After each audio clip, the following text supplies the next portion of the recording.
is Lotti, and as you probably saw in the title, today I would like to share with you my favorite apps and softwares I like to use for school / university and for studying. I'm currently studying at university, so I'm in this whole school system for quite some time now, and on my way through the school system I found some apps which I think are really helpful and I want to share them with you today.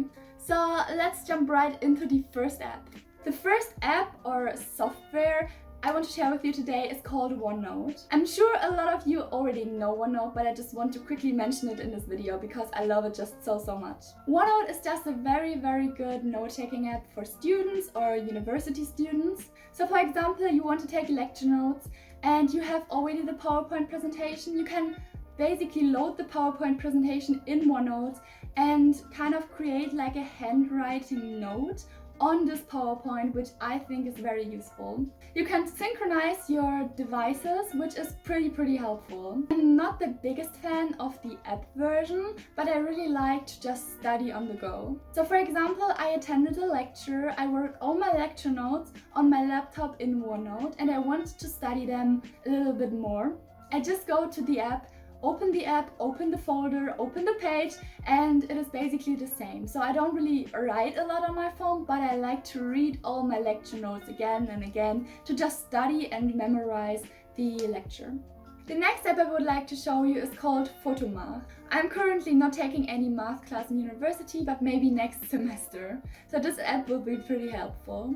You basically just take a picture of your math task or exercise and the app will solve the problem for you. It will show you the answer as well as how you have to solve the problem to get to the answer. The next app I would like to talk about is called Khan Academia. This app is for your science subject, so for example math or physics. If you have a certain topic in school and haven't really understood the topic, you can just go through the app, search your grade and search the topic, and there will be a video who explains everything step by step. I wish I knew about this app when I was in high school. The next two apps I will just shortly talk about because I plan to do separate videos on them. Google Calendar is an app a lot of you already know. Google Calendar is just like every other basic calendar, but with the good option that you can actually synchronize it with a lot of your devices. So I synchronized mine with my phone and my laptop so I can have my events and meetings schedules on every device. I basically like to synchronize my phone with my laptop. The next app I would like to talk about is called Notions. And I know that everybody on YouTube is kind of talking about Notions for quite some time now, but I kind of recently just got into it. Notions is basically a note-taking app like Onenote, but it is way more customizable. I do not plan to use Notions as my main lecture note-taking app, but kind of for organization. As I said before, I'm planning to do a whole Notion setup video of my Notion setup, so stay tuned for that. You need some time to kind of work with Notions and know what are the options and stuff like that, but I think when you know everything, it is a very good note-taking software. The next app I have on my list is kind of a study time tracker. I have two options there, so you can choose whatever you prefer.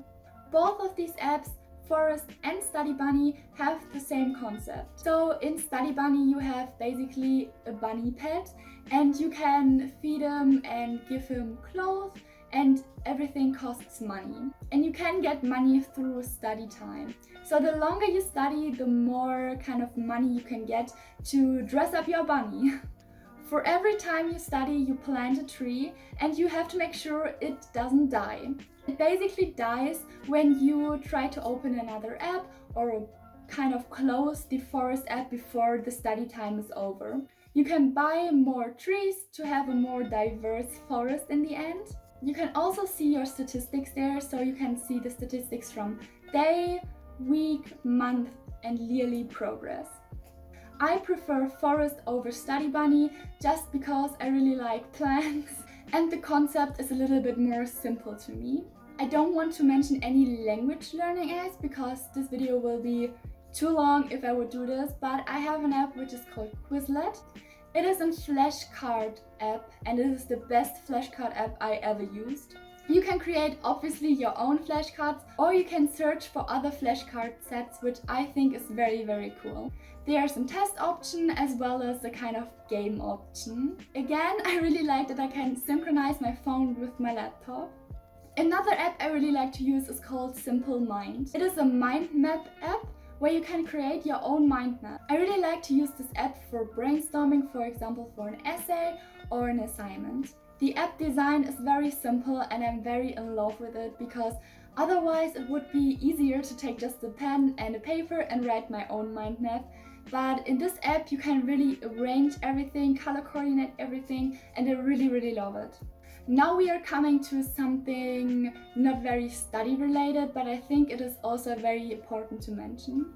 So the next app I have on my list is called Headspace. This is a meditation app. There are also free and paid versions, but in the free version you have like a basic meditation program, which I think is very, very helpful. I really like that Headspace have this option where you can choose how long you want to meditate. So I think it goes down to 3 minutes and up to 15 minutes in the basic program. Headspace is a very good app to actually start meditating if you haven't done anything like this before. It is very important with all this study stress to kind of calm down and center yourself and center around the things which are really important. I know that studying is a very important thing in life of students, but it isn't everything. But please make sure that you stay mentally and physically healthy during stressful times. We are coming kind of to an end, and the last app I want to talk about is called Spotify, and I know everybody knows about Spotify. I just wanted to quickly mention that I really like to listen to music while studying, and on Spotify are thousands and thousands of study playlists. And I think that's it for the video, guys. I hope you enjoyed it. Please write me down in the comments which is your favorite study app. If you like this video, please give it a big thumbs up and also subscribe to my channel so you don't miss any future upload. And I would say I will see you in my next video. Bye guys!